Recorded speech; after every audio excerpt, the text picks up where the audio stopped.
The cardboard house needed an antidote. When, in the cause of architecture, in 1893, I first began to build houses, the only way to simplify the awful building in vogue at the time was to conceive a finer entity, a better building, and get it built. The buildings standing then were all tall and all tight. Chimneys were lean and taller still, sooty fingers threatening the sky.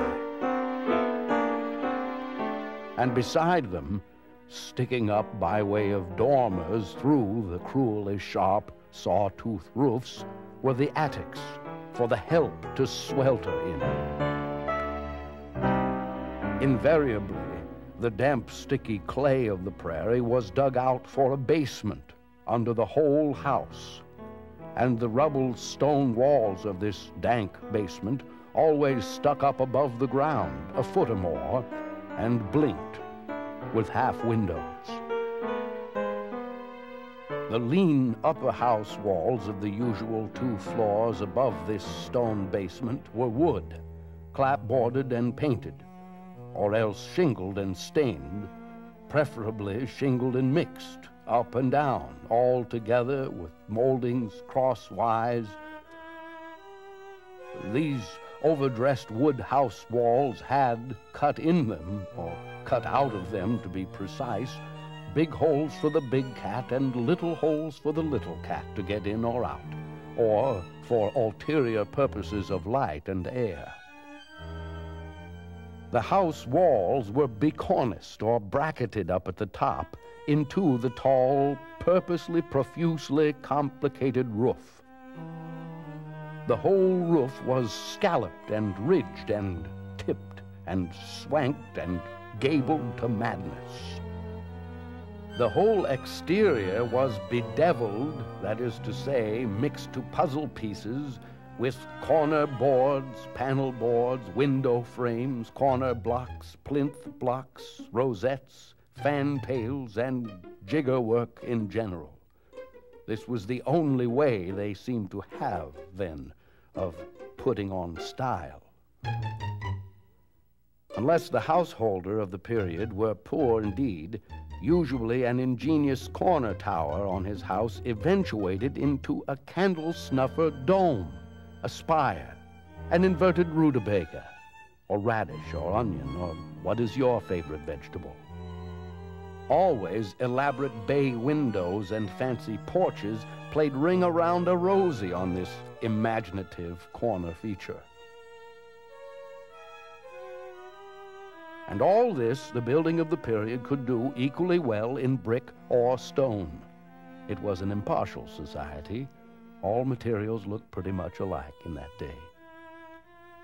Simplicity was as far from all this scrap pile as the pandemonium of the barnyard is far from music. But it was easy for the architect. All he had to do was call, "Boy, take down number 37 and put a bay window on it for the lady." So, the first thing to do was to get rid of the attic, and next, get rid of the unwholesome basement entirely.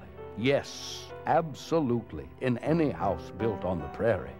Instead of lean brick chimneys, I could see necessity for one only, a broad, generous one kept low down on gently sloping roofs, or perhaps flat roofs.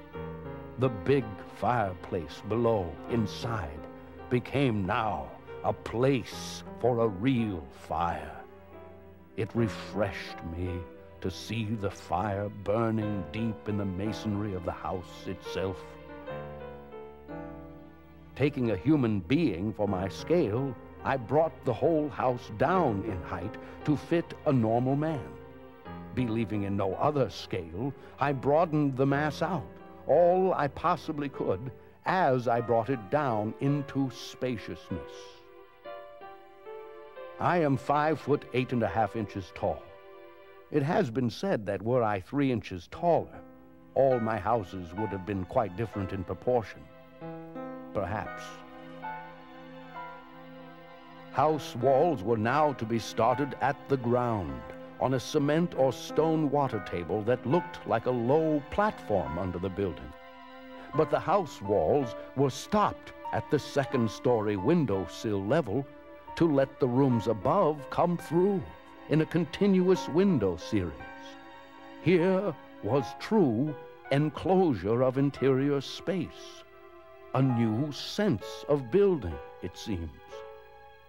At this time, a house to me was obvious primarily as interior space under fine shelter. I liked the sense of shelter in the look of the building. I achieved it.